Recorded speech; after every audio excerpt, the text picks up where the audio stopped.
ભાવનગર જિલ્લાના તળાજા તાલુકાના સરતાનપર બંદર ગામે ભાવનગર જિલ્લા પોલીસ અધિક્ષકની ઉપસ્થિતિમાં બેઠક યોજાઈ। તેમાં વિવિધ પ્રકારની સૂચનાઓ અને માર્ગદર્શન પૂરું પાડવામાં આવ્યું। ભાવનગર જિલ્લાના તળાજા તાલુકાના સરતાનપર બંદર ગામ ખાતે Bhavnagar social special operation group દ્વારા બેઠકનું આયોજન કરવામાં આવ્યું, જેમાં ભાવનગર જિલ્લા પોલીસ વડા તેમજ સ્પેશિયલ ઓપરેશન ગ્રુપના AR વાડા સહિત પોલીસ અધિકારી કર્મચારીઓ તળાજા પોલીસ સહિત ઉપસ્થિત રહ્યા અને બેઠકમાં સરતાનપર બંદર ગામના ઘણા લોકો માછીમારી કરી અને પરિવારનું ગુજરાન ચલાવે છે।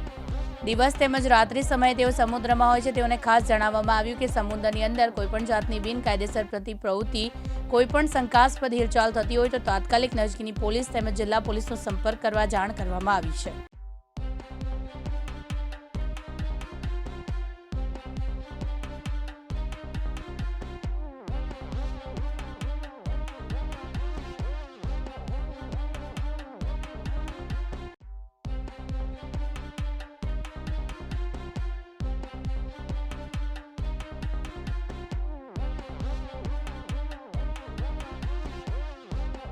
ધરમસિંહ મકવાણા, દિવ્યાંગ ન્યૂઝ, તળાજા, ભાવનગર।